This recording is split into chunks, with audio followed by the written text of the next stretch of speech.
Olha, a gente nunca pode dizer não, né? Nada na vida, nunca, nada na vida. Aquilo ali é geopolítica, né? Mas a probabilidade é muito baixa. Quem é aquele cara? Aquele cara é um político da Áustria. Ele é como se fosse um membro, chefe do comitê da OTAN, do avanço da OTAN na Europa.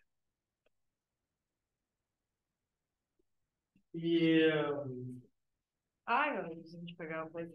O negocinho não tá funcionando. Aí é só tu ir falando que vai começar por Oriente Médio ou por Rússia.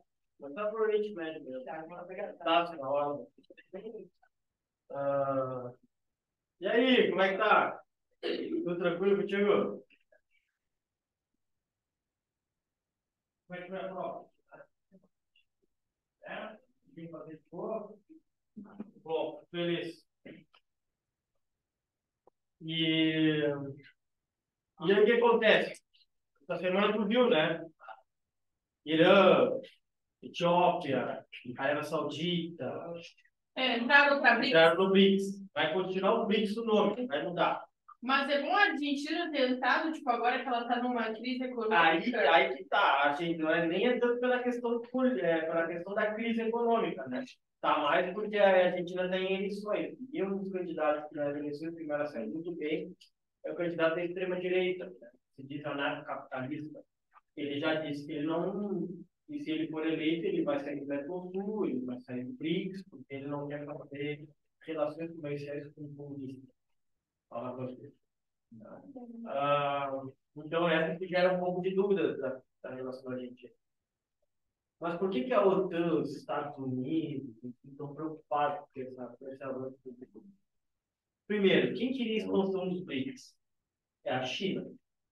E a China entende que o BRICS pode ser uma ótima ferramenta de expansão do seu comércio, da sua influência, de reduzir a influência da OTAN, dos Estados Unidos, enfim. Sim. Até mesmo o Brasil e a Índia, até um pouco antes das reuniões, não era tão favorável à expansão, porque entendia que a expansão era uma maneira da China fazer essas relações que poderiam prejudicar eles. No Brasil, por exemplo, querendo ou não, os Estados Unidos continuam sendo um parceiro comercial importante.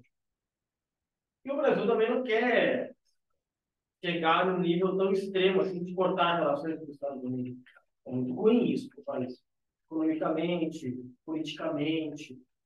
E a Índia também, porque, querendo ou não, a Índia tem parcerias econômicas com os Estados Unidos na questão tecnológica. Mas, ao mesmo tempo, a Índia ela tem conflitos territoriais com a China, né? Região da Caxemira. O que fez a Índia e o Brasil mudar? Eu acho que a primeira coisa foi a demonstração de que quem manda no bloco realmente é a China. O governo, na tratativa, foi apoiado entre os membros, a China deu uma habilidade. E o Brasil, no final, ele começou a apoiar, por causa que agora eles fizeram uma nova resolução dos acordos. E uma delas, logicamente, não deixa tão explícito assim o nome do Brasil, mas coloca. E agora, esses países que já eram membros vão buscar mais cadeiras fixas no Conselho de Segurança da ONU, que é um grande interesse do Brasil. O Brasil quer ter uma cadeira fixa no Conselho de Segurança da ONU. E aí, agora vai ser o papel dos BRICS apoiar essa causa, porque a China nunca apoiou. A China, por exemplo, está no Conselho. E a Rússia, eles nunca apoiaram. Agora, pelo acordo, eles vão ter que apoiar. Então, o Brasil vai começar as negociações para tentar entrar no Conselho de Segurança da ONU. Isso será que é algo positivo? É bom, por causa que é o principal conselho da ONU. Né? Tem as assembleia lá, mas a Mas bota que tem uma guerra, o Brasil tem que estar junto. Aí o Brasil não, fica não. tudo. Não é que o Brasil tem que estar na guerra, porque o Brasil não está nenhum bloco militar. O Brasil não está na OTAN, por exemplo. Ele é sempre neutro. O que acontece? Quando está no Conselho de Segurança da ONU, tu tem o papel de votação, de veto, que pode participar de missões de paz, que nem o Brasil participou no Haiti. Por que o Brasil foi chefiar as missões de paz no Haiti? Já com o interesse de buscar uma cadeira no Conselho. Por isso que ele apoiou. Mas que é difícil entrar, porque somente está Rússia, China, Estados Unidos, França e Inglaterra. Nem a Alemanha está fora da Primeira e da Segunda Guerra Mundial. A Alemanha busca, até hoje, a alguns países, principalmente os europeus, não aceitam. Foi a Índia, né, que enviou o primeiro foguete, agora, o primeiro coisa que Já caiu na Lua. a Índia tá sendo a Índia já é uma potência, claro, tem muitos conflitos sociais, para a questão da cultura, de desigualdade, formando várias favelas, mas não a parte econômica de tantos, claro. E em 2000 até 2030 vamos ser a terceira maior potência comum. Vou passar a Alemanha e Japão. O Brasil não tem esse pensamento, né? Querer ir na Lua, sei lá. Sim, sim. Não, o interesse do Brasil é muito mais então, ser importante. Chegar numa mesa de negociação, não importa qual, e ser respeitado. Assim, ó, nós temos uma importância, o que a gente falar é importante, as proposições que a gente trouxer têm que ser ouvidas, têm que ser pensadas, planejadas. É isso que o Brasil quer. O Brasil ele quer chegar num cenário que nós entendemos que nós vamos ver isso, e o próximo século vai ser disputa. Estados Unidos e China, entrando a Rússia no meio. O Brasil está pensando o seguinte: olha, vamos repetir de novo a Guerra Fria. O que foi a Guerra Fria? O Brasil não tinha autonomia nenhuma, e no fim ficamos com 21 anos de regime militar e civil. Mas eu tenho medo que isso aconteça de novo. Vai que surge novamente um conflito, tem que escolher um lado, e quando o Brasil perde a autonomia, a independência. Então, ele quer ter um certo problema e dizer: ó, essa é a minha opinião, vou ser respeitado e eu vou continuar com a minha soberania. Não quero ser um país que daqui a pouco surge um conflito entre Estados norte-americanos e chineses e a gente vira colônia. Né? Então, tem que ser por esse lado. Então, esse argumento do cara é muito mais no sentido de, claro, os Estados Unidos está, e eu estou olhando isso. Então, imagina, para ter noção, agora a verdade desses países, 80 ou 90, agora eu não lembro, 80 ou 90. Mas 80 ou 90% da produção de petróleo está no BRICS. Imagina, é muito significativo. A grande parte da população, maiores economias. E, claro, o estudo do Lula lá foi muito sabonete, dizendo assim: quem sabe que fica a ideia dos chineses e dos russos? Os BRICS é alguma forma de obra, bater de frente com os Estados Unidos é o tanto.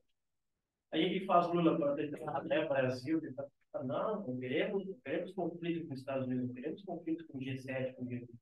É somente aqui os BRICS é uma coisa de a gente se organizar. Mas no sentido não é. Mas a presidente do Brasil. No sentido não. No sentido do BRICS, ele sempre foi isso. O início o país eu vejo ele tipo um brinquedo Hã? sendo presidente Quem? dessa potência da BRICS. Para mim, quem comanda ela é o Lula. A mesma coisa que aconteceu quando ela foi presidente. Não, o caso dela, ela é presidente do banco, né? Ela é do banco. E ele agora que assumiu a presidência do bloco. Ela é do banco. O banco é outra coisa. O que estão prestando de dinheiro para a África é impressionante. Olha o que os chineses conseguiram fazer.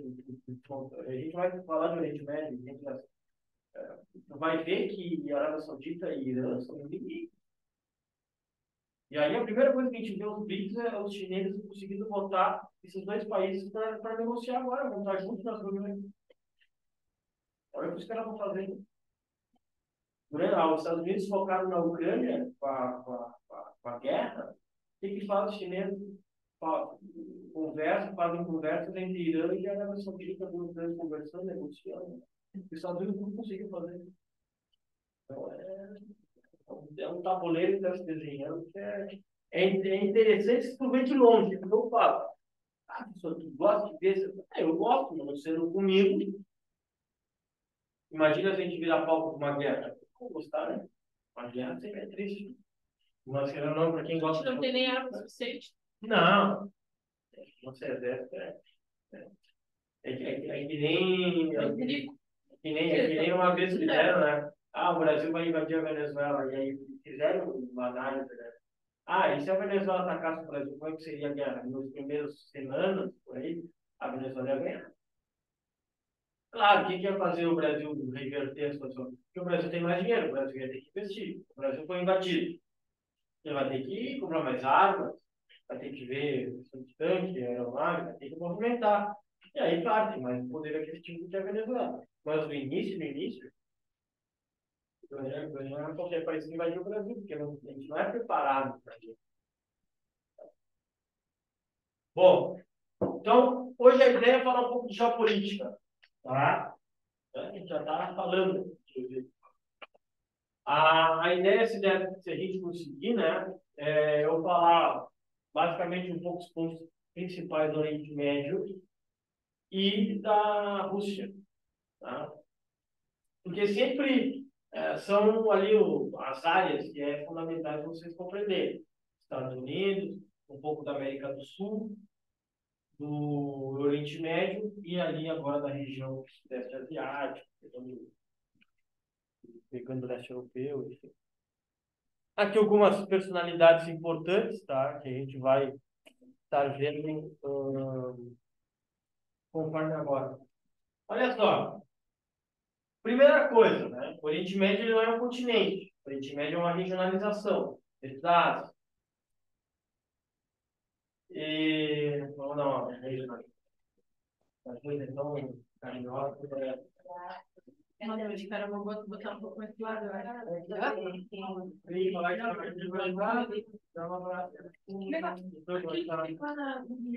Não faz, né? Não veio. Vai divulgar. Chipre, não vou entender. O IEV, quase teve. Acho que é uma alegria. Bom final de semana para ti. Bom, e por que essa região é extremamente importante? Vocês vão dizer, claro, petróleo. Sim, ali está as maiores reservas e produtores de petróleo. Mas também geolocalizando é muito importante. Porque tu imagina, conecta com a África, com o restante da Ásia, né, e com a Europa. É muito importante essa região. Né? E se a gente for analisar aqui, são países que sempre a gente acompanha no noticiário. Sempre. Eles estão. Atualidade, Talibã, fiquem atentos. Por quê? Ano passado, foi aquelas imagens, né, tristes, quando o Talibã ocupa, diz que agora está no poder, e a população saindo, né, do país, as pessoas penduradas nas asas de aviões caindo, morrendo, né, crianças, botando crianças, mulheres, tentando colocar em trem, em caminhões, em aviões, para tentar fugir. Os Estados Unidos está sempre, tipo, Tá sempre no Talibã, né? Algumas tropas para tentar Sim, controlar ali o... vocês vão ver, vocês estudaram isso, sempre vão estar vendo, que os Estados Unidos sempre criam inimigo. Al-Qaeda, quem treinou a Al-Qaeda? Quem treinou o Osama Bin Laden? Estados Unidos. Quem treinou o Talibã? Os Estados Unidos. Por exemplo, eles financiaram e criaram o Talibã? Porque o Talibã foi uma das organizações que lutou de frente contra uma invasão na época da União Soviética.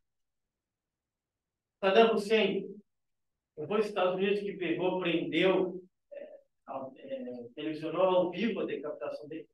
Foi os Estados Unidos. Mas quem foi que na guerra Iraque e Irã, quem foi que financiou o Saddam Hussein? Quem foi que deu mais poder autoritário aos Estados Unidos?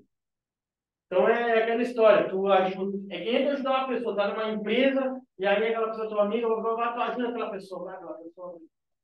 Quando vê aquela pessoa se tornou maior que tu. Então tu pensa, legal, ajudei esse cara, onde esse cara está. Aí ele pega o poder e se revira contra ti. Aí o que tu vai fazer? Né? Então, vamos acabar da gente entender, mas às vezes você faz essa prática. Estados Islâmicos, a Arábia Saudita e Irã, aqui, como eu disse para vocês, disputam a região na questão geopolítica. Aí nós temos alguns países que não têm tanto conflito de conflitos. Não se destaca na questão econômica. Né? Bahrein, Catar, né? O Catar pode aparecer algumas questões mostrando a relação que eles estão fazendo com o esporte, né? Copa do Mundo, com a atualidade. O Catar é o clube, né, que o fundo do Catar é que tem a dona do Paris Saint-Germain, então toda uma propaganda, né, porque o Catar tem muitas polêmicas com questão de direitos humanos. Tá? A gente viu isso na Copa, né? O Egito, Emirados Árabes Unidos, que não tem histórico de conflito, o Iêmen, que é a principal guerra civil que tem hoje na região. Muita gente está falando da Ucrânia, enfim, mas a guerra do Iêmen, pessoal, é pior ainda. Que é uma guerra que quem está por trás dela? Esses dois aqui. Esses dois. Israel, não precisa falar nada, né? Israel e Palestina é o conflito que mais aparece. O Iraque, hoje está mais calmo, mas já foi uma onda de bastante conflito. Jordânia, o Líbano, que vive ali grupos como Hezbollah, que gera uma tensão. A Síria, o principal país que foi, não digo prejudicado, mas o que mais sofreu as causas da Primavera Árabe. Tá? E que fiquem muito atentos à crise humanitária, falar desse ponto. Tá? Porque muita dessa população sai pelo Mediterrâneo de formas totalmente correndo risco de vida para ir para a Europa buscar um refúgio.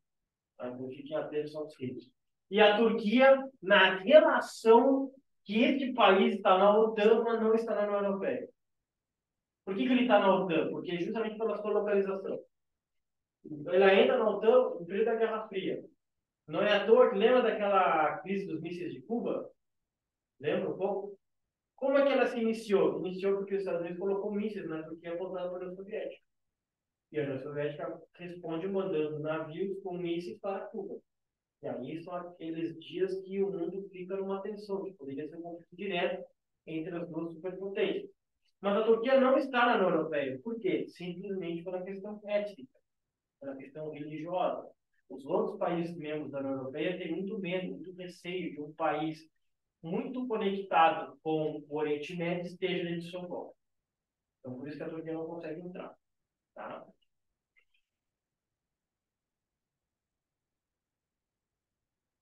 Aqui o mapinha, né? Seu geografia sempre tem trazido o mapa. Eu não sou tão antigo, né? Os professores mais antigos provavelmente chegaria aqui com aula com o mapa do Oriente Médio, embaixo do braço. Já temos a tecnologia, né? Não precisamos mais disso. Mas é tão bom os mapas. Uma vez eu achei um mapa antigo que tinha meu sobre. É muito legal. Ver os mapas antigos em países, Iugoslávia. Alguns filmes que sejam bons para tipo, a gente entender um pouco desses filmes. Olha, de leve, tem uma Netflix, se chama As Nadadoras,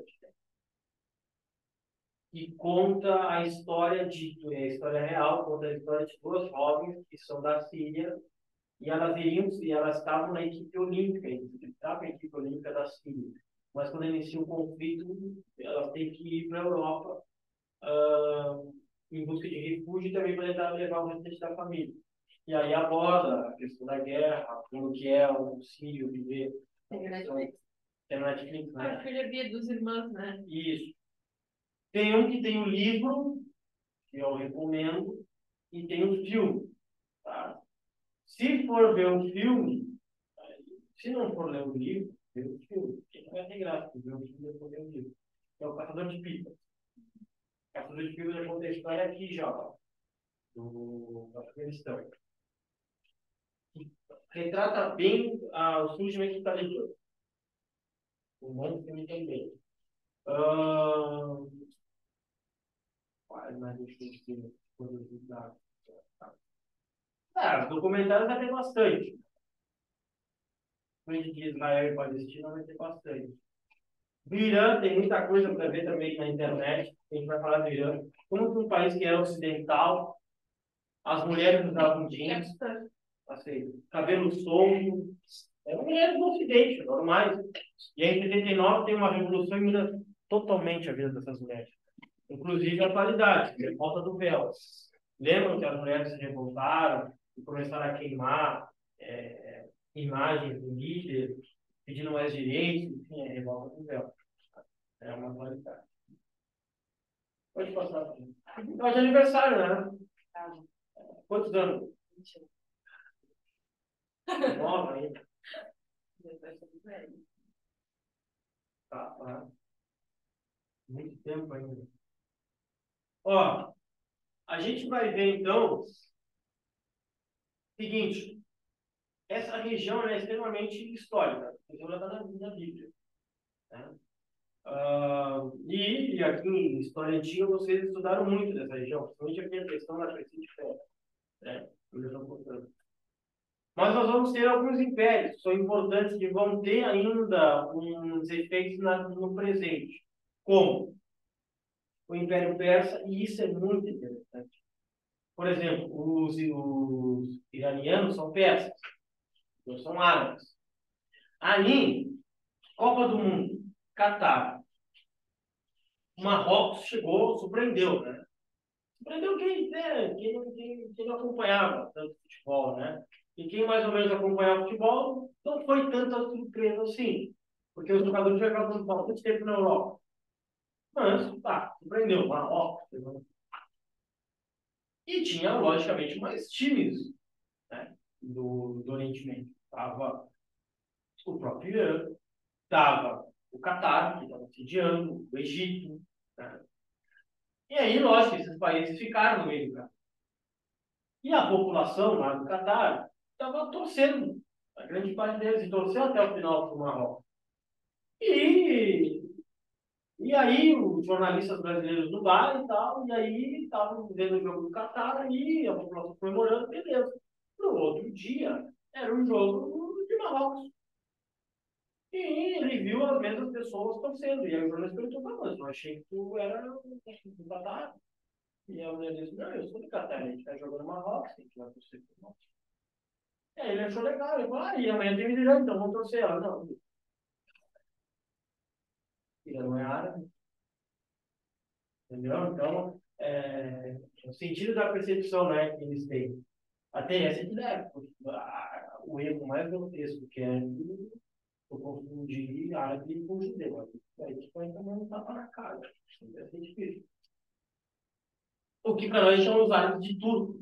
Eles não dão tanta bola, porque eles sabem que se apelidou assim, mas na verdade uma grande parte. Uhum. Porque é bem comum também achar que tipo, todo árabe é muçulmano. Também. Aqui a maioria dos árabes aqui são do Líbano ou da Palestina. Eu conheço uma mulher que se relacionou com um cara do Líbano. Aí ele veio, se mostrou apaixonado, aí eles casaram, ela abriu uma loja, e aí ele começou a importar, tinha gente que trazia as roupas de lá, e aí no final ele roubou tudo dela. Nossa, tipo, dinheiro, ele levou carro, e nunca mais encontraram ele. E ela era linda, né? Ele deu 50 e poucos anos, ele era um pouco mais jovem. A gente avisou, né? Sim, avisaram. O Império Romano, que participou da região, o Califado Islâmico, que depois vai ter muita relação com o Estado Islâmico. O Estado Islâmico tinha o desejo, dizia nos seus discursos, enfim, que ia realizar novamente o Califado.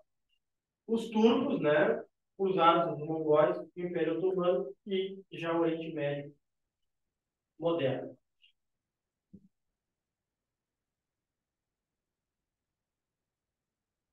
Aqui o antigo Império de Israel, veja, antes de Cristo, no qual vocês sabem, né, que os judeus, os hebreus, foram expulsos daqui, né, foram perseguidos, escravizados, aquela história bíblica, do Moisés, libertação do povo. É muito importante essa informação por causa que depois que a gente vai compreender lá Israel e Palestina, essa questão bíblica, ela vai ser uma das grandes fundamentações justamente para a criação do Estado de Israel nesta região.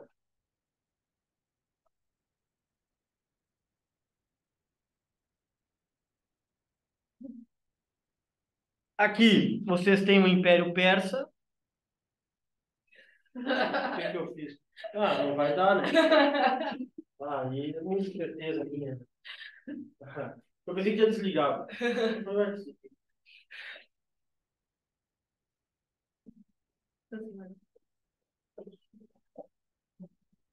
Vejam, outras questões, né, físicas que também são importantes. Aqui a gente tem, ó, bem aqui. Babilônia. Isso. E aqui a gente já vai compreendendo vários rios, ó, que são naquela região, como é uma região árida, qualquer rio é importante. O Império Romano, tá? Nossa, justamente foi um império, né? Foi aí quando a gente tem as discussões, né, dos hebreus, perseguições deles. Tem a série famosa. É essa parte que depois fica dividida? Sim, depois fica dividido. E aqui o califado, ó. Como é importante, ó, o califado. O grande avanço, né, do qual eles têm. Depois vai chegando até a Europa, né? Que a gente tem a questão lá da Idade Média, que é as invasões árabes no território europeu. Aqui o Império Otomano, que é a divisão, no qual esse vai durar até 1923. Durou bastante. Claro, ele vai se reduzindo sempre, até chegar ao seu fim. Bom, aí a gente tem a Era Moderna, que começa uma independência, mas ao mesmo tempo a gente começa a ter o imperialismo europeu na região. Principalmente por esses dois países, sempre França e Grã-Bretanha, no qual, no caso, eram os ingleses. Em que eles vão ocupar uma grande parte, só não vão conseguir ocupar ali o Irã e um pouco da Arábia Saudita, que eles formam um império. Mas uma grande parte ali de onde é a Palestina, a Síria, o Líbano, a Jordânia, tá? Tudo, o Iraque, tudo vai ser colônia europeia. Já pensando na exploração e, logicamente, já criando o canal de Suez, por exemplo, que é extremamente importante. Tá? Aí, para você, isso aqui para mim vai ser já é uma grande atualidade, vai se tornar mais ainda para vocês, que é a Primavera Árabe. Tá? E vocês lembram alguma coisa disso aqui? 2010, 11, foi de um ano. Agora. Idade de vocês? 2012?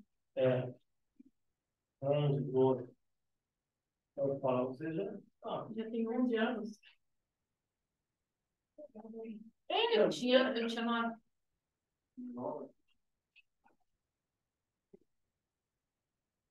Não, eu tinha 10 também, porque eu tenho um mês de diferença, 2 meses de diferença. Tinha 10 anos e eu fui. 10. 2010, eu estava com. Quantos anos você tem que a gente ajuda na matemática? No 27, eu tinha fazendo o quê? 15? 15. Ah, vários países ali da África Setentrional e do Oriente Médio vivem regimes, nem são democráticos, vivem regimes autoritários, em que famílias controlavam o país há 20, 30 anos. Passava de pai para filho. Era uma monarquia. Tá?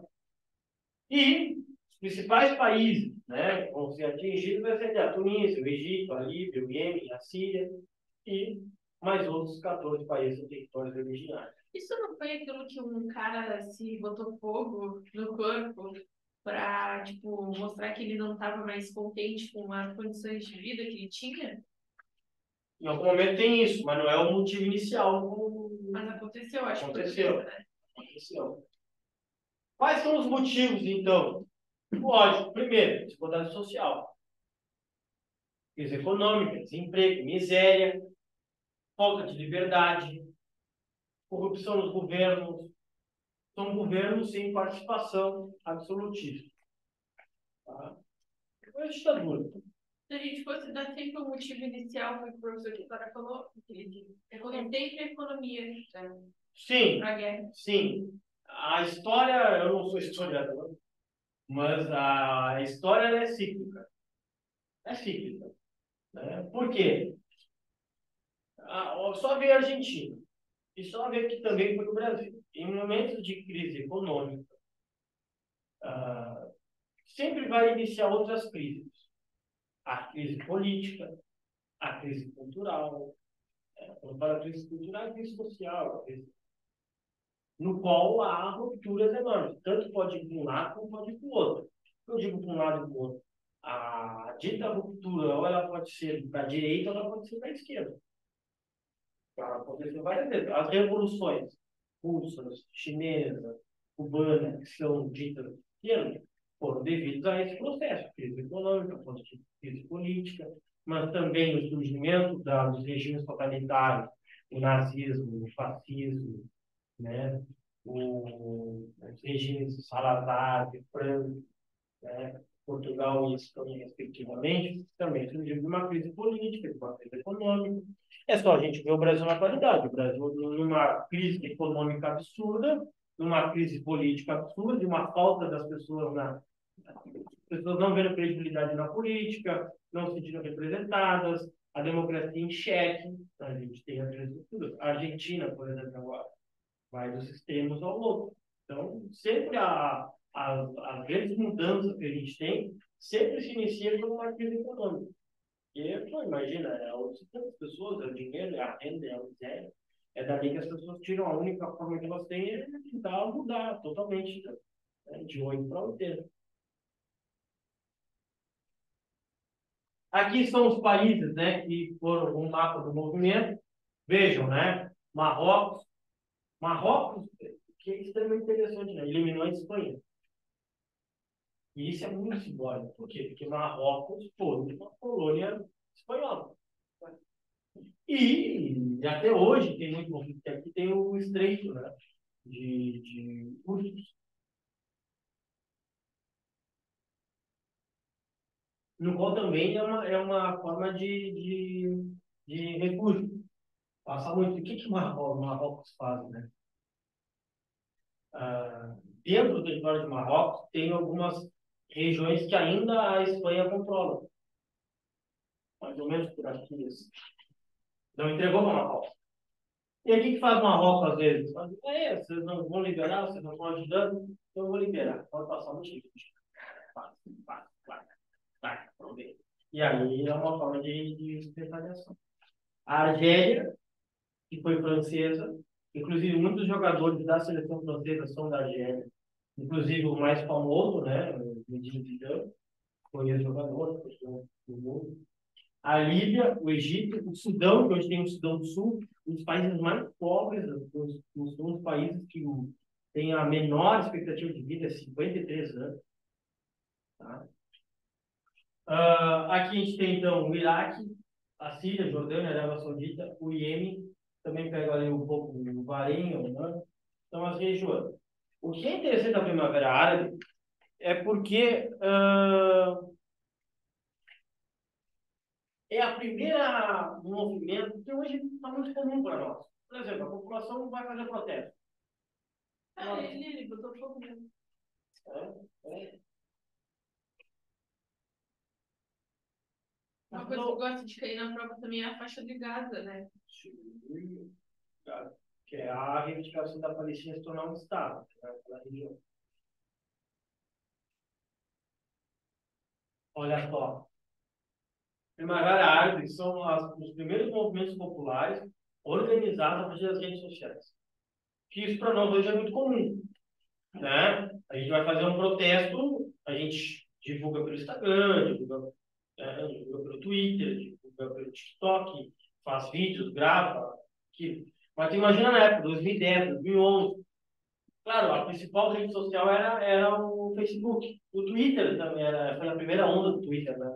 Aí o Twitter deu uma pausa ali, e agora voltou, que agora nem mais é o Twitter, agora é o X. A gente fala Twitter, mas um pouco mais. Aí, o que acontece? Estava lá um comerciante, normal, vendendo sua fruta, foi confiscado. E mais do que isso, é agredido e filma. Primeira vez que eu começo, né? Pô, tá no Facebook, as pessoas reivindicaram. Pô, estamos numa crise econômica. Pô, o cara tá trabalhando, sustento. E olha o que o governo faz. Vai fazer isso? Não, deu, basta. Cansamos, não queremos mais. E no próprio Facebook as pessoas, não, vamos lá dar apoio, protestar, então fazer uma coisa, vamos para frente lá do Palácio do Governo, vamos fazer alguma coisa. E ali surgiu um protesto, primeiramente em defesa desse comerciante. Foi realizado, teve êxito, deu certo. A população vai perceber o seguinte: olha, deu certo a gente sair, reivindicar, olha a organização que foi a partir das redes sociais, as pessoas vieram às ruas, protestaram, e a partir disso o movimento pacífico ele vai aumentando, ele vai aumentando. E as pautas do movimento passam a ser diferentes, passam a ser o quê?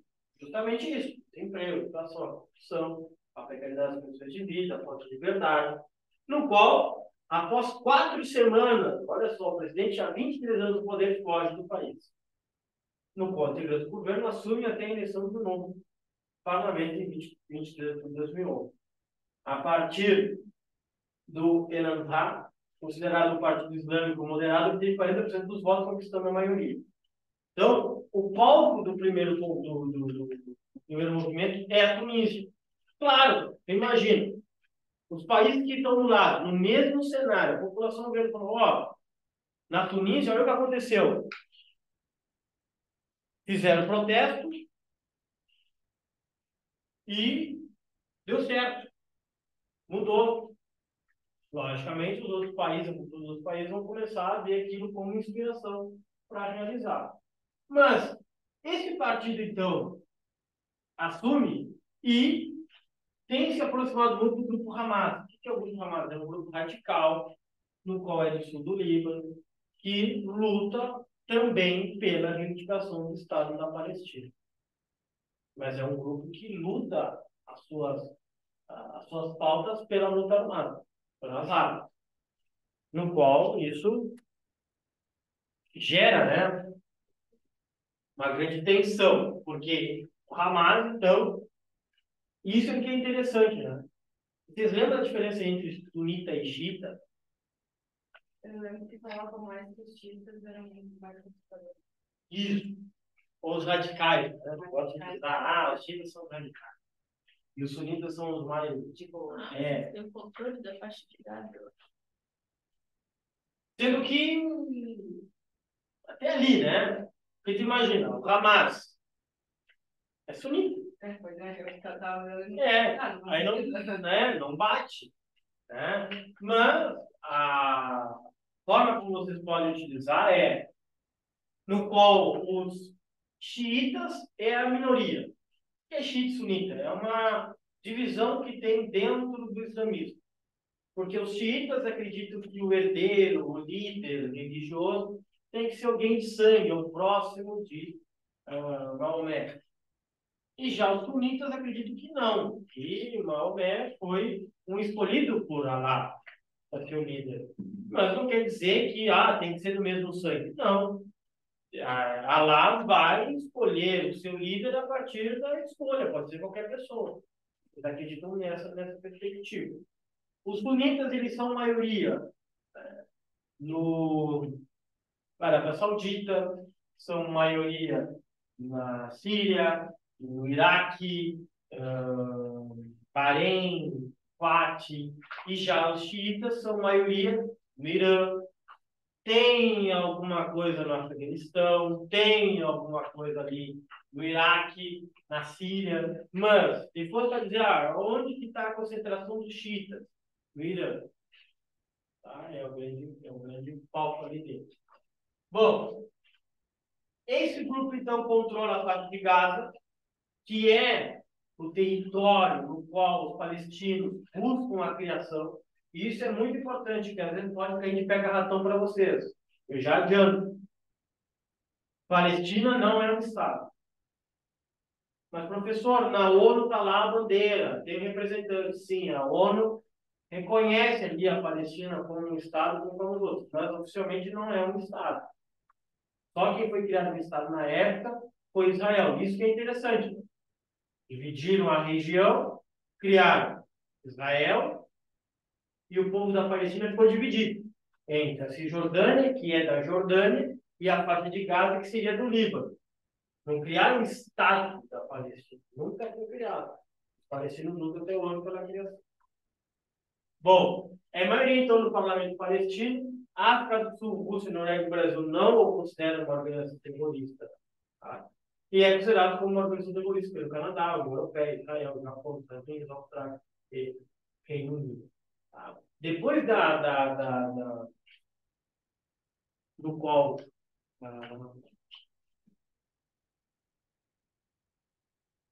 depois dos processos, né, da década de 90, e que vai mudando as organizações, o Hamas ele tem um forte controle.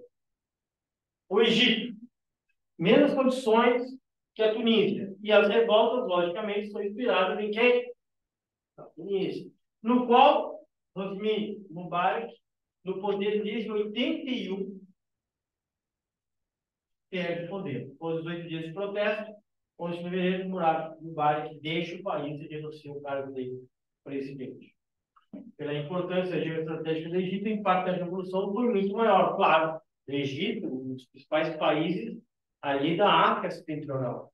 Então, se o Egito tem a mudança de poder na região, é um forte impacto para os outros países. Teve que cara que foi assassinado entrando no carro, que foi onde mesmo?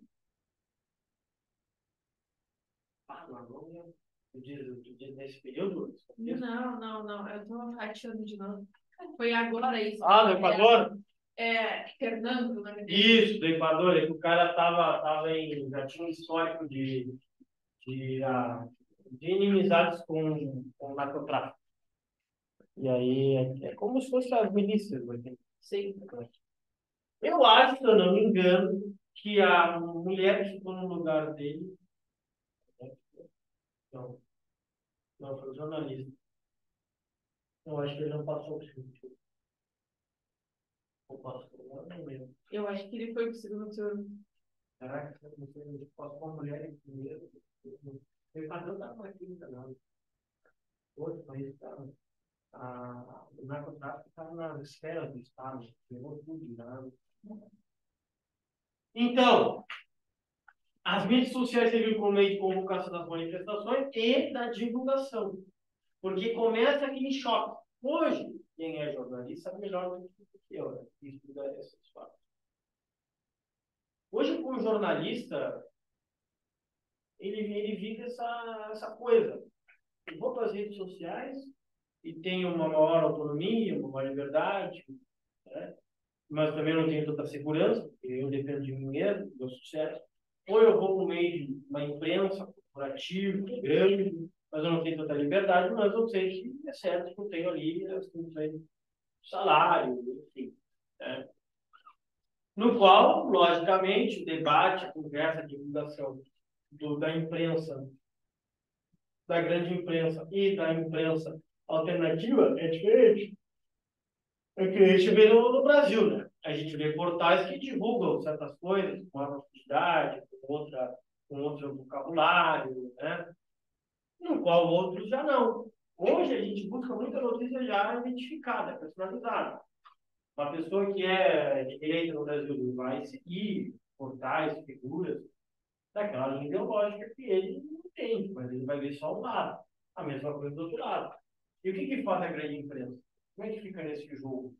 de cada vez mais as informações estão polarizadas, e que ela tem que tentar seguir uma linha.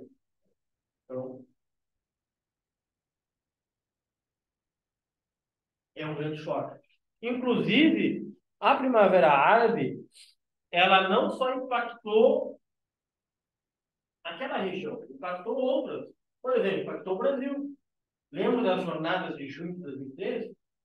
Ela tem uma forte inspiração na Primavera Árabe, porque também foi uma organização que surge a partir do aumento da passagem de ônibus em São Paulo, né, do que centavo, a população não concorda, sai às ruas, protesta, pede que não suba, o preço não sobe, e aí as pessoas veem no início muitas críticas, né?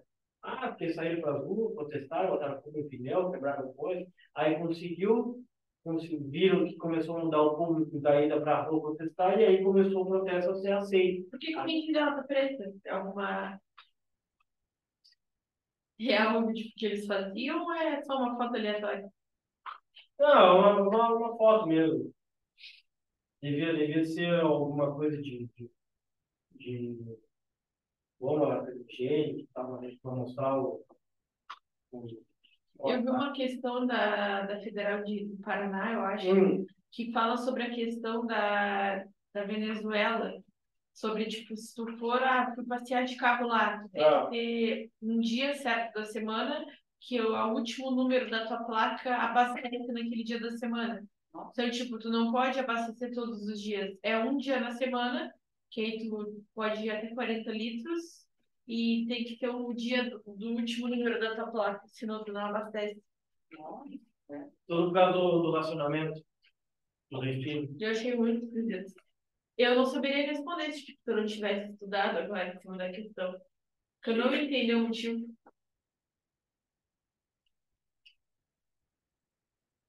A Venezuela basicamente tudo vai ser tudo quanto petróleo. Mursi, então, ligado à Irmandade Muçulmana, eleito o presidente, mas a instabilidade ela só aumenta. Não é no Egito. O Egito passa há bastante tempo, né, em conflito. Mas o que é essa sociedade da Irmandade ou dos Irmãos Muçulmanos? Ela é uma organização islâmica fundamentalista, pretende retornar ao ensinamento do Corão, rejeita qualquer influência ocidental, muito parecida com um processo de revolução iraniana, rejeita influências chamadas islâmicas do islamismo moderado. O lema da organização é: Deus é o único objetivo, Maomé é o único líder, o Corão é a única lei, a Jihad é o único caminho, morrer pela Jihad de Deus é a nossa única esperança. E isso é interessante porque cada vez mais a gente está vendo pessoas que nem são árabes adotarem o islamismo. O islamismo é uma das grandes religiões que cresce no mundo. Nem é o catolicismo, nem é o protestantismo, não. Hoje a religião que cresce no mundo é o islamismo. Muito baseada no radicalismo, no qual isso não é o Islã. Tá? O presidente, então, enfrentando forte oposição, segmentos largos da sociedade, o governo se aproxima do grupo Hamas, Hamas passa a ter, devido ao radicalismo que é esse governo, o Hamas vai se apoiando, e também do Irã, que é os posicionamentos históricos, no qual a gente vai vendo cada vez mais o implementamento do Estado pela Irmandade Muçulmana, culturalmente foi das Forças Armadas. E aí a gente vê, né, o outro lema, paz no Egito é um sonho muito distante. Então, o país vive hoje o quê? Essa guerra civil entre um grupo que se mantém no controle devido a esse radicalismo e um grupo de pessoas que tenta não deixar o país se adotar, por exemplo, uma teocracia. O Oriente Médio vive em guerras, praticamente. Sim, grandes estabilidades, como a África também. No caso, o Oriente Médio não chega a ter um impacto tão grande a colonização. O que tem um maior impacto é justamente os fatos dos grupos radicais. Lógico, uma forte influência dos Estados Unidos, no qual, dependendo da situação, ele financia certo grupo para derrubar o governo, que não concorda, enfim. Já na África, são conflitos por étnico, né, por tribos, no qual, logicamente, o impacto maior é devido à colonização europeia que foi realizada naquele território. Na Líbia, né, foi um caso à parte, porque Temos todo o interesse do conflito europeu, no qual a mesma coisa, manifestações, movimento antifascista de guerra civil, com o regime depois Muammar Gaddafi. Este senhor aqui.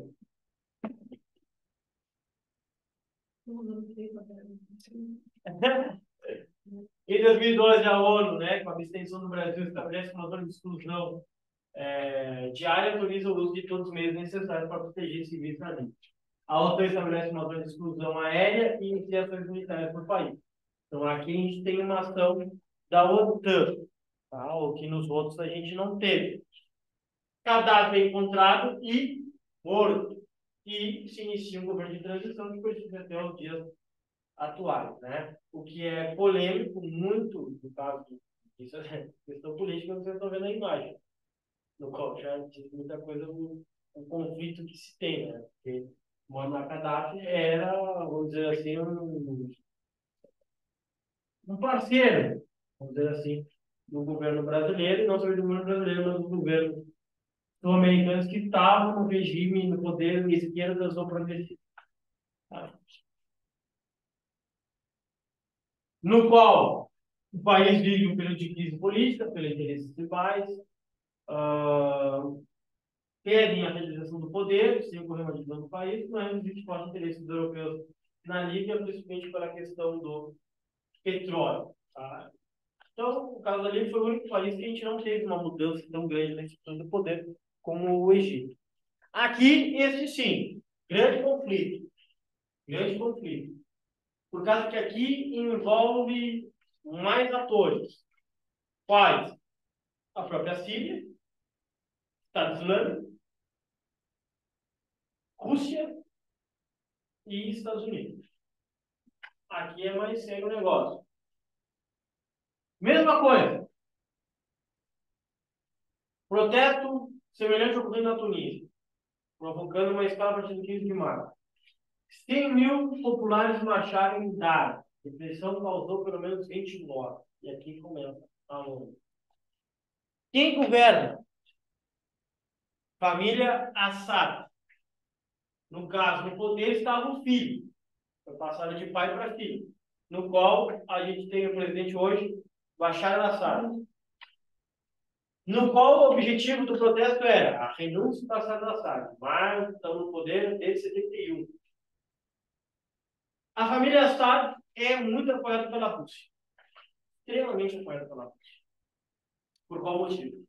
É um dos poucos países que ainda a Rússia tem influência no Oriente Médio. E a Síria é muito importante por causa que é um país que tem acesso ao mar Mediterrâneo.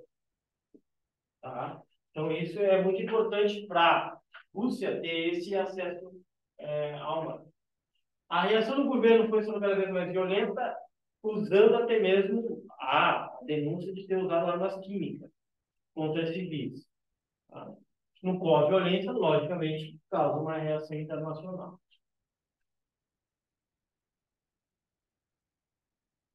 O interesse dos russos, né, como eu disse para vocês, a base naval, dos chineses têm impedido o Conselho de Segurança que aprove uma ação militar.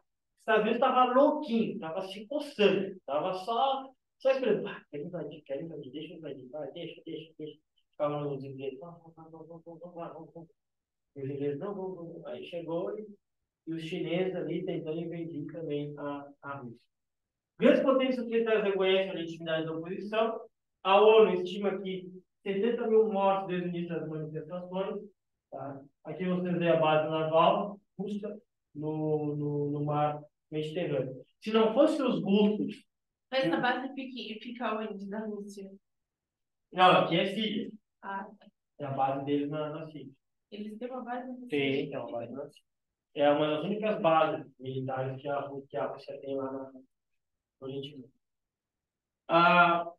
E a gente vai ter um aumento da influência política dos dois. O abalo na cidade geopolítica, na Líbia e no Egito e na Síria, vai, logicamente, aumentando os forças de grupos extremos, que é a Al-Qaeda, aquele mesmo que fez o atentado lá no 11 de setembro, o Hamas, que é do sul do Líbano, ali em faixa de Gaza, e o Hezbollah, que também é do Líbano. Tá? Esses grupos vão aumentando, como também o Estado Islâmico, que a gente vai já abordar. Mas quem é o Hezbollah? Hezbollah é uma organização xiita. Se lá o Hamas é sunita, esse é xiita. Seja sediado no Líbano. Para o mundo islâmico, é árabe, é um movimento de resistência. Organização terrorista para Estados Unidos, Argentina, Israel, Canadá, Holanda, Reino Unido e Austrália. Surgiu como reação à invasão israelense do Líbano em 82. E é treinado pela Guarda Revolucionária Iraniana. O Brasil, ninguém é terrorista, que beleza. Não, o Brasil não tenta se posicionar. Para não gerar, para não ter, assim, não vou me incomodar. Aí eu boto que se ele é terrorista, daqui a pouco tem um ataque aí de bomba no aeroporto, no evento. Sim. Né? Por exemplo, durante a Copa do Mundo, eu estava com muito medo, porque estava naquela onda, né, dos ataques, os grupos falaram, ó, a gente vai buscar onde tem visibilidade. Por exemplo, ficou com medo, né? A visibilidade agora no mundo é aqui. Então, várias pessoas. Até mesmo uma das formas de treinamento para os eventos, e depois para as ações policiais que a gente vai ter no bairro do Rio de Janeiro, no treinamento da noite. Essa Copa do Mundo agora, do ano que vem, do céu. Acho que não vai ser. Eu acho que vai ser. Ano que vem, não é? Foi Catar. Não, acho que Copa agora é só em 2026. Ah, é. É Estados Unidos, Canadá e México. Ah, O Brasil quer ver se vai. O Brasil está se candidatando contra Portugal, Espanha e outros países também, para sediar a Copa do Mundo Feminino, a próxima, que ainda não escolheram ainda. de recém teve. Uhum. Vai acabar. Então você vê como a FIFA não valoriza. E Copa do Mundo sempre já tem já adiantado. Essa feminina não tem ainda. Não, a Copa normalmente sempre tem, tipo, 2, 3 anos, Uhum. a gente já sabe. E aí, feminino nunca. Ah, de 30 que não fecharam ainda. Mas eu acho que vai acabar. Meu sonho, que eu acho que nem deveria ter votação. Eu acho que. Mas Gabriel, mas não tem dinheiro, o país não é mais o mesmo. Cara, ajuda, faz um negócio. Ou faz uma Copa mais simples, precisa ser. Tem que ser no Uruguai. Tem que ser no Uruguai. Imagina a Copa de 2030, centenário da Copa. Ser no Uruguai, não tem conversa. Aí fizeram, ó, Uruguai, Argentina, Chile e Paraguai. Fizeram a campanha. Até no início falavam que o Brasil poderia entrar junto, mas aí o Brasil só que é o Rio Grande do Sul. E como está pertinho, né? Colocaria a Arena do Grêmio Pô, aí e sim. Beira-Rio. Pô, eu iria. O cara da Arena do Grêmio, vocês são gremistas? Não. Eu não sou eu não sou nada. Eu sou só Brasil. Eu gosto de ver só o Brasil. Falaram, a Arena do Grêmio vai estar. Me deu um nervosismo aquele jogo lá que o Neymar só caía no chão. Ai, eu tava muito. Eu não torço pra ele. Não torce? Não gosta? Não. Gosta pra quem? Eu antes torcia pro México. Torci muito. Por umas 2 Copas eu torci pro México. Mas por quê? Agora, não sei, eu sempre tive um problema em torcer pro Brasil, não sei. Talvez agora eu seja um pouco mais patriota. Eu, quando perdeu o Brasil, disse agora ganhar a Argentina. Aí eu já. Eu acho que eu torci pra França nessa última Copa. França. Eu a Argentina é mais. Argentina, isso, Argentina. França e Argentina, eu acho. Mas foi pouquíssimo que a. Quem é que levou? Quem é que levou? Não lembro quem é que levou namorado aqui no computador. Preciso fazer redação com isso aqui. Tu não fez também, Dona Maria? Ah, tá. Ai, eu não entendi. Você ficou no simulado já. Eu não sei, tá? Ó, então a gente tem então, a descrição de Israel, que é um movimento sionista. Lembra do movimento sionista? O que foi esse movimento? Ele surge já antes da Segunda Guerra Mundial. É um movimento no qual judeus já começam a reivindicação de um Estado. Dizendo, ó, a gente foi expulso da nossa terra, nós estamos há anos aí espalhados pelo mundo, a gente quer um Estado para nós. Quando é que o movimento sionista ganha apoio internacional? Pela promoção, logicamente, do local, após a Segunda Guerra Mundial. Não é à toa que, em 48, a gente tem a criação do Estado de Israel. Mas o grande embrião dessa luta é o movimento sionista, no qual, logicamente, os árabes são como? Al-Qaeda, né? Aqui eles, vamos lá. No qual foram treinados pelos Estados Unidos. Lá, bem lá no início lá da Guerra do Golfo, Guerra contra o Irã. Então, prega a Revolução Islâmica Armada para a sobreposição de todos os regimes não guiados pela lei islâmica. Tá? São sunitas.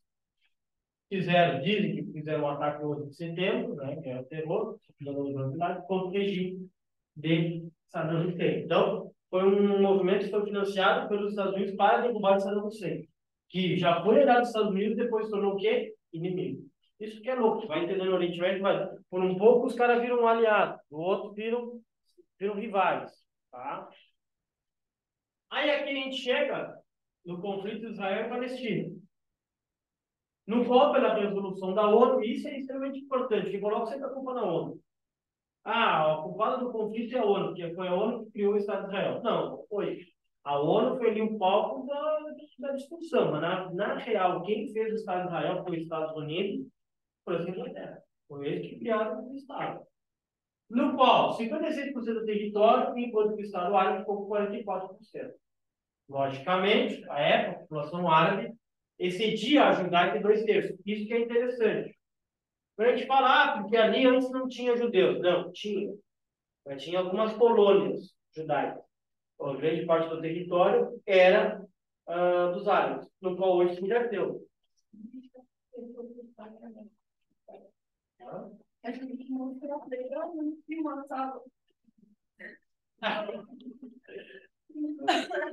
No qual, hoje a gente tem praticamente algumas colônias árabes dentro do território judeu, porque se inverteu o negócio. 14 de maio de 1948 é declarada a dependência do Estado de Israel. E aqui se inicia o conflito. Uma guerra árabe-israelense que se perpetua até hoje. História do conflito. Quais são alguns importantes, né? Guerra de 6 Dias e a Guerra do Yom Kippur.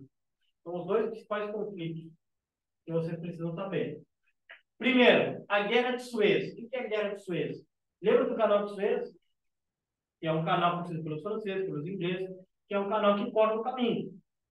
Pega o petróleo que está no Golfo de Pérsia, em vez de fazer toda a volta na África, já sai ali no meio, já sai direto no Mediterrâneo. Fica, basicamente, corta no meio do território do Egito, né? Independência do Sinai e do território egípcio. No qual a Guerra de Suez é uma tentativa do Egito nacionalizar o canal. Diz, ó, o canal é nosso, está no meu território, eu vou nacionalizar e eu vou cobrar. Tudo que é navio que passar aqui, eu vou cobrar, eu vou ganhar dinheiro. Logicamente, os franceses e os ingleses vão dizer, não. Não, vou fazer. Então faz. Beleza. Ele fala, então vou invadir. Invadiu, o Egito perde a guerra. Mas, para fazer um agrado, os europeus falaram, tá, beleza, vou deixar.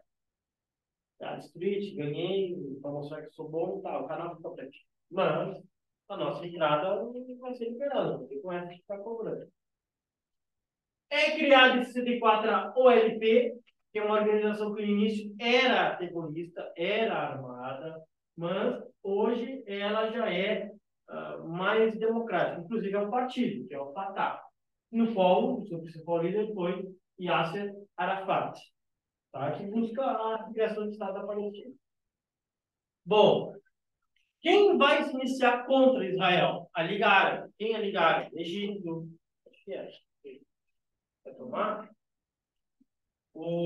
Quem é a Liga Árabe? Egito, Síria, Líbano. Tá? Esses são a Liga Árabe. Contra Israel. Mas Israel já foi criado sabendo que é ter guerra. O cara falou, ó, a gente vai para uma região de área. Logicamente, não vamos aceitar, tipo, vamos ter que ir bem preparado. Então, logicamente, com o apoio dos Estados Unidos até hoje, dos ingleses, tem muito arsenal militar, também desenvolvido, enfim. Então, sempre os israelenses grandes conflitos árabes. A Guerra dos 6 Dias ela é muito simbólica, por quê? Porque hoje, uma das principais reivindicações do Estado palestino é a criação do Estado, mas que a divisão territorial volte novamente a ser antes da Guerra dos 6 Dias. Por quê? Porque na Guerra dos 6 Dias, além dos israelenses conseguirem resistir à invasão da Liga Árabe, eles ganham território. Aumentam o território. Ela durou exatamente 6 dias. Uhum. No qual Península do Sinai, que é território egípcio, Israel pegou para si. Depois Israel devolveu e aí pediu em troca a, a aceitação do Egito à criação do Estado. Mas, por exemplo, Colinas do Golã, que é da Síria, Israel não devolveu até hoje. Por que não devolveu? Porque é a nascente do Rio Jordão. É um Rio Jordão extremamente importante para a irrigação e também muito sagrado. Eu estou aqui lá, os batizados no Rio Jordão. Guerra do Yom Kippur. Yom Kippur é um feriado judaico. É o dia do perdão. No qual os árabes aproveitaram que a população estava comemorando o feriado e decidiu invadir. Ganhou nos primeiros dias, mas após isso os israelenses conseguem resistir e revertem o ataque. Em 82 a gente tem a Guerra do Líbano e em 87 a primeira intifada. Repito para vocês, mais importantes, 67 e 73. Em 93 a gente tem o Acordo de Paz de Oslo, no qual é criada a Autoridade Nacional Palestina, a ENP. O Acordo de Oslo é esse aqui, ó, Yasser Arafat e o premier israelense pela primeira vez fecha um acordo. Quem está no fundo? Bill Clinton, na época presidente dos Estados Unidos.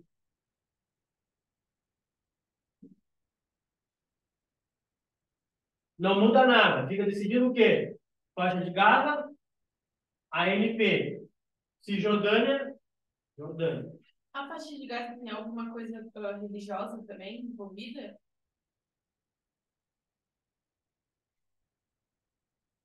Jerusalém. E Jerusalém é sagrada pelas 3 religiões: o islamismo, judaísmo e catolicismo. No caso, cristianismo. Tu mandar uma embaixada para Israel é tu declarar guerra para a Árabe. Não é à toa que só os Estados Unidos têm uma embaixada em Jerusalém. O Brasil tentou, mas vai ter que recuar, porque os árabes é um grande parceiro comercial. Como assim a gente tem guerra? Tem, né? A cabeça já confusa. Fica, né? Meu Deus. Muito pequenininha, não falando uma coisa, é econômico, é regional, é questão do petróleo. E a Al-Qaeda ainda existe? Sim, ó. Acho que tu não tava. Não, ela não estava como falou. Ele falou da Al-Qaeda. A Al-Qaeda é sunita. A Al-Qaeda surge quando? Quando? Contra o regime Saddam Hussein, que é quando os Estados Unidos treinam, né, a Al-Qaeda. A Al-Qaeda também vai estar no Afeganistão, né, vai estar ali naquela região. Tá? E o que ela busca? Ela busca a Organização Islâmica Internacional, pega a Revolução Islâmica Armada. E entende, né, que é um território islâmico sagrado, foi visto lá como ato de traição. Existe até hoje, tá, o Caio, mesmo com a morte do John lá, tem novos líderes, enfim, no qual a gente está ali, é Afeganistão, Paquistão, está nessa região ali, ó, o Caio. Olha como muda o território. Olha como era antes da divisão. Totalmente dominado pelos árabes, em verde. Em branco amarelado são os judeus, tinham algumas colônias. 47, a partilha. Israel, Cisjordânia, faixa de Gaza. Olha como ficam os conflitos e olha como está hoje. Ó. Basicamente, aqui são colônias árabes dentro do território judeu. Principalmente aqui nessa região, a gente tem um segregacionismo muito forte. Por exemplo, árabes não podem andar em certas rodovias. A gente vê, tem imagens, eles mostram. está andando e fala, ó, árabe, por favor, desvio, vai ter que entrar em outra BR, em outra rodovia, tu não pode andar numa rodovia que está em judeu. Tá? Tem muros separando, é um segregacionismo muito forte. E os ataques, claro, fica entre, né, principalmente dessa região aqui de Gaza, ó. Jerusalém foi anexada hoje, foi nada, mesmo parte pelos israelenses, mas não é. Aqui é a Planície do Golã, que eu falei para vocês, ó, que era da Síria, que é uma região montanhosa, nascente daqui do Rio Jordão. E aqui o Mar Morto, que também é muito importante na região.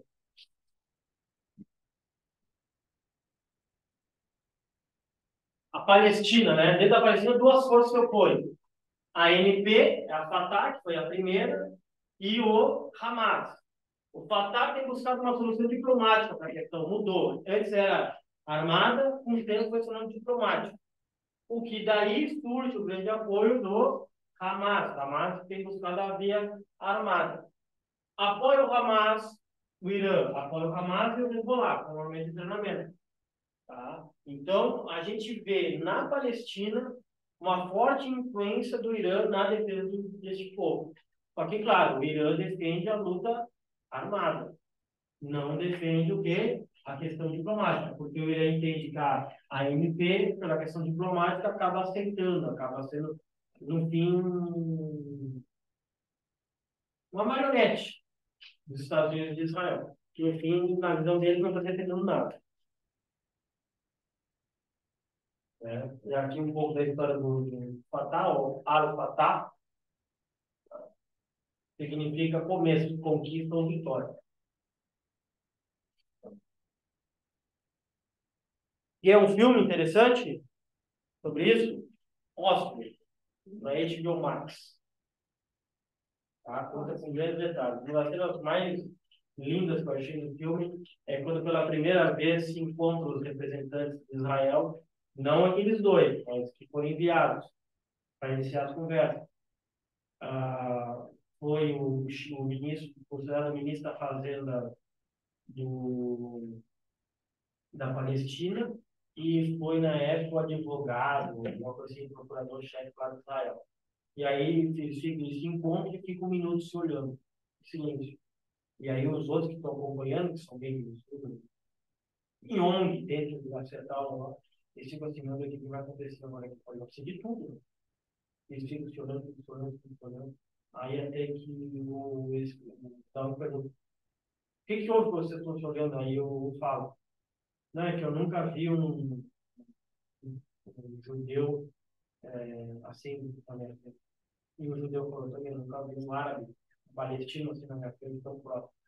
Quando a gente se vê de longe, a gente quer se matar. Então, é diferente de ver uma pessoa na minha frente que eu não vou matar. Assim. Então, são detalhes que a gente vai vendo no filme que tem um grande significado. Né? Aqui, então, a gente tem... Né, aí vocês vão perguntar, como é que está hoje? Israel disse que não tem negociação. Israel disse, ó, o território é nosso. No fim, pessoal, vocês vão perguntar, professor, qual é a tua opinião sobre o fim desse conflito? Olha, vou dizer para vocês, infelizmente, esse conflito foi quando Israel conseguia aniquilar esses grupos rebeldes. E é o que tem mais chance. Pela força militar, pela força econômica, cada vez mais aumenta o seu território. Então, o destino, infelizmente, cada vez mais a gente vê o povo palestino refugiado, sendo perseguido, morto, né? Porque os palestinos são perseguidos bem ali por Israel. Até mesmo quando eles fogem para o Líbano, também eles são perseguidos. Tá? Jordânia também são perseguidos. Então, infelizmente, a tendência é Israel basicamente controlar aquela região na força. Tá? Bom,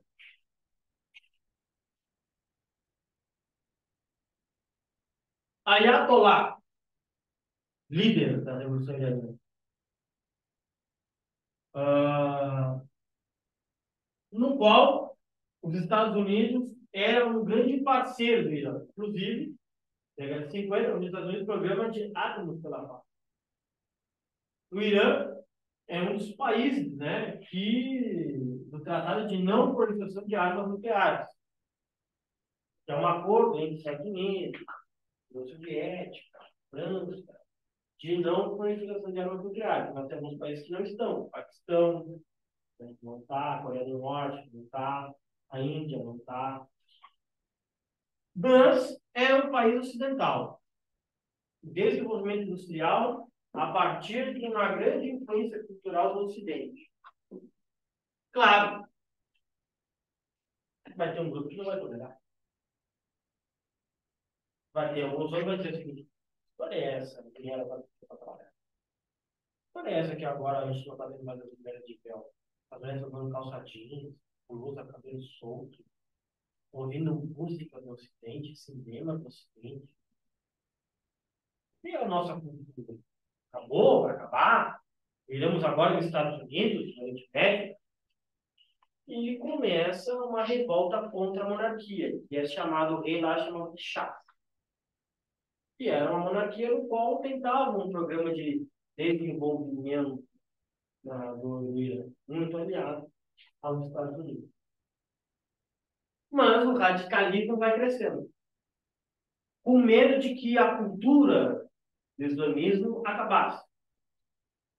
Até que em 79 tem a deposição do Shah. Acabou a monarquia. O que vai surgir? A chamada Revolução Iraniana, que é a teocracia. O islamismo passa a ser a lei, o embasamento do Estado, no qual esse aqui é o líder. Não é à toa que a revolta do véu, as mulheres aparecem nos vídeos, nas fotos, as mulheres botando fogo nesse quadro, que é simbólico. Está botando fogo, eu estou dizendo, eu não estou aceitando, eu não aceito mais esse regime, eu não aceito mais esse Estado que é o que as mulheres iranianas buscam hoje. Um dos piores países para uma mulher viver. Irã. Ela tem que sair acompanhada de um homem. Se a mulher tem um filho, o filho já tem 2, 3 anos, e filho, se for homem, já manda ela na rua, porque só porque é homem e ela é mulher. Né?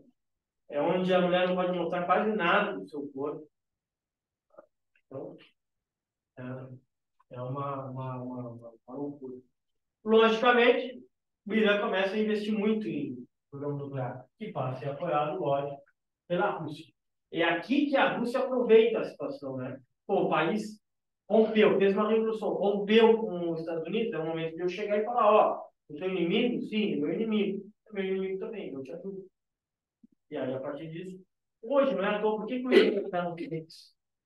Também, cada vez mais esse país é alinhado à China, à Rússia e é contra os Estados Unidos.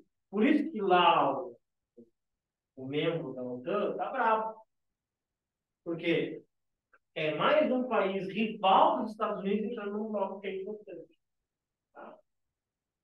Em que foram 17 resoluções estabelecendo sanções econômicas, no qual os Estados Unidos têm muito medo do avanço nuclear do Irã, de possíveis ataques, tá? E estima que o Irã terá uma bomba em meados de 2014. Até hoje não conseguiu ser comprovado, né? Mas o que a gente tem muito que aconteceu ataques, ciberataques. Por exemplo, teve um cyberataque da Arábia Saudita contra o programa nuclear iraniano, no qual, sem mandar nenhum míssil, nenhum exército, nada, prejudicou toda a produção nuclear iraniana. Um cyberataque. O que os iranianos fizeram? Atacaram uma das grandes empresas produtivas da Arábia Saudita e, nas imagens dos computadores, colocaram a mensagem da bandeira dos Estados Unidos pelo. Foi a contra-resposta. Tudo cyber-ataque. Hoje o grande ataque é tudo cyber, tá? Inclusive a guerra da Ucrânia começa com um ataque. A Rússia desligava todo o sistema de energia elétrica da Ucrânia, sistema de forte, tudo por ataque por internet. Então a gente tem, né, cada vez mais as relações com o Irã, Arábia Saudita e Israel muito tensionadas, principalmente pela questão nuclear. Os outros países veem com muita ameaça o Irã por tendo este grande arsenal, ele tem muito medo de serem atacados, e um ataque nuclear tem consequências enormes, tá?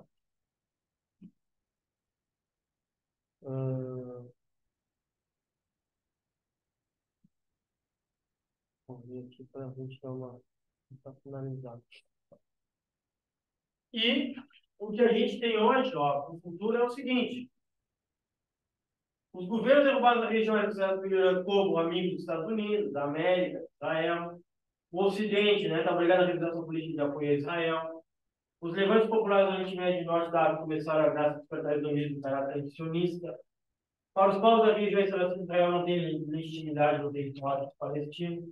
Novos partidos do poder aproximam das organizações políticas mais radicais, como o Hamas, o Hezbollah. O fundamentalismo islâmico do Egito, na forma como partido político e mandade muçulmana, põe em risco a paz com Israel.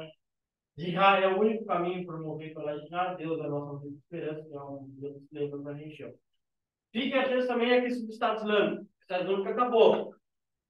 Acabou. O que é o Estado Islâmico? Surge ali no território, na Síria, no Iraque e no Líbano, pegando Turquia também. O que envolve ali? Envolve o seguinte: primeiro, o Estado Islâmico tentava também a derrubada de Bashar al-Assad. No início, financiado pelos Estados Unidos, cobrando petróleo, vendendo armas, Toyota, Hilux. E todo mundo se perguntava: como é que eles têm uma baita frota de Hilux? O que é que vende? Como é que eles têm dinheiro? Porque eles começaram a ocupar áreas onde tinha postos de petróleo. Então, eles vendiam no mercado clandestino o petróleo para os Estados Unidos. Isso denúncia da Rússia, da China. No qual fiquem atentos a uma questão que pode ser muito interessante. Lembra que o Estado Islâmico atacou algumas regiões do norte da Síria, que são regiões onde tem um grande patrimônio imaterial da humanidade, antigos povos da Mesopotâmia, e eles então destruíram tudo? Então, tem uma forte relação de cair uma questão que aborda patrimônio, aborda atividade, com uma questão atual. Tá? Fiquem atentos a isso. E também a forma como os jovens se alistam, né, como mercenários. Eles vão lá, se alistam e vão para lutar por causa do fundamentalismo religioso. Fiquem atentos também aos curdos. Quem são os curdos? É uma população que está na Síria, na Turquia, no Iraque, que eles buscam o quê? A criação do Estado, Kurdistão, o principal povo hoje sem Estado. Só que eles estavam na linha de frente para combater o Estado Islâmico, porque o Estado Islâmico ocupou regiões onde estão os curdos. E aí eu sempre falo desse meio porque essa foto eu retrato a disputa, no qual a Turquia, logicamente, também entrou na guerra para combater o Estado Islâmico, mas ao mesmo tempo entendi o quê? Se eu combater o Estado Islâmico, eu vou estar também dando força aos curdos. Então, o que se via muito era o seguinte: os curdos estão na linha de frente, atirando no Estado Islâmico, e atrás do curdo está o turco, no qual com a mesma arma os turcos matam o Estado Islâmico, mas matam também os curdos. Que é o que acontece com a terra. Tá? Essa questão aqui eu fiquei com uma dúvida, a 10. Fala sobre o presidente da Rússia e dois líderes da Crimeia assinarem em março de 2014 um acordo para tornar a República Autônoma parte da Rússia. O tratado foi assinado 2 dias após o povo da Crimeia aprovarem uma referendo à separação da Ucrânia e a reunificação com a Rússia. A votação foi condenada por Kiev e pela comunidade internacional, que a considera ilegítima. Seria autonomia econômica? Eu acho que é identificação cultural. Isso. Identificação cultural. Por que disso? Por causa que o leste da Ucrânia e a região da Crimeia, não é que eles são pró-russos, eles são russos. Tem mais ligação com a Rússia, idioma, cultural, do que provavelmente com a Ucrânia. O oeste da Ucrânia, sim, é mais ocidentalizado, é mais europeu. Então, por isso que a gente vê esses conflitos. A Crimeia é uma península, administrada pela Rússia. E a população, eles entendiam que ali era muito importante estrategicamente por causa do acesso ao mar, ali passa gasoduto, ali tem exploração de gás, de petróleo. Então, a Rússia já nas primeiras ações, já quando é derrubado o governo pró-Rússia, eles já pegam a Crimeia para eles. E começa uma onda de financiamento de milícias dentro do território ucraniano, no chamado leste da Ucrânia, que faz fronteira com a Rússia. Então, até hoje. Né?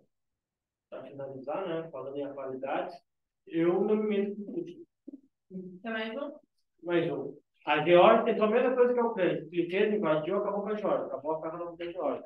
A Ucrânia queria entrar, É uma guerra que era não pra. deu. Que a gente não levava a sério quando. Tá até agora, né? Grupo Wagner tentou dar um golpe nele. O que aconteceu agora?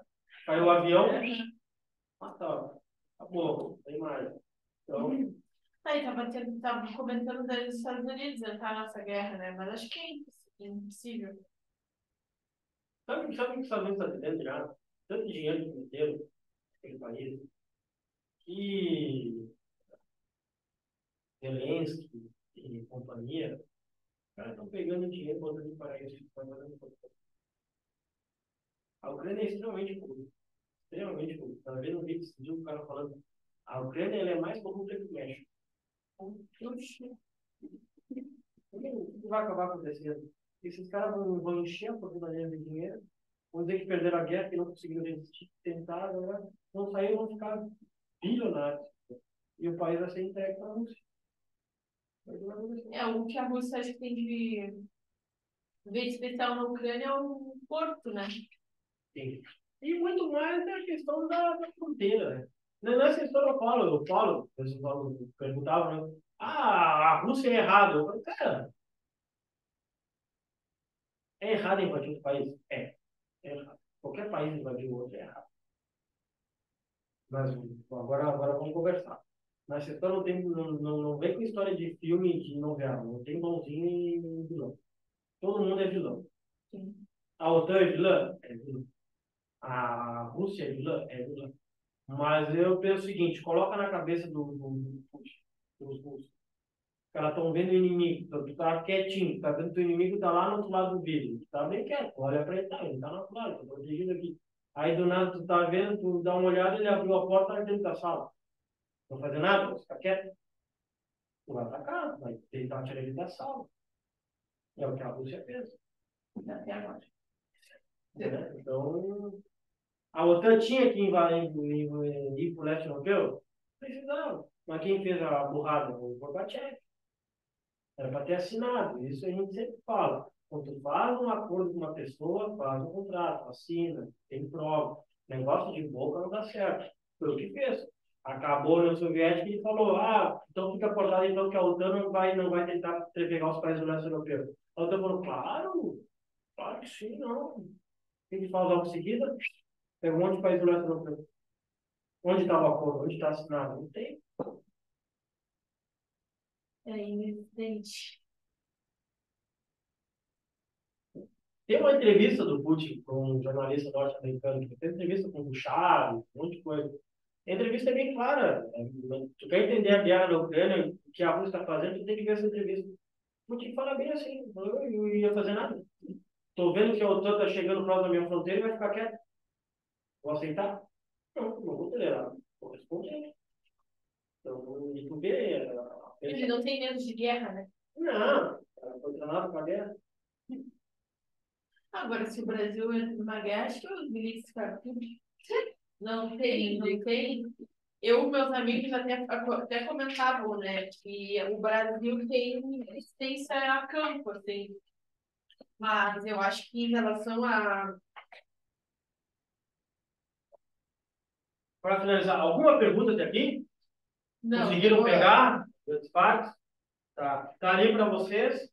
Vou colocar o gabarito das questões anteriores, vou dar o tempo e eu coloco o gabarito desse. Se quiserem fazer da Rússia, eu botei que eu achei que ia dar tempo, mas não deu. Aí, na próxima semana, a gente fala um pouco da Rússia, eu trago um pouco também da geopolítica da América do Sul, que também é importante, ALCA, Unasul, Mercosul, que é importante também. Deixa eu contar isso. Tranquilo? Tranquilo. Oi. Sim.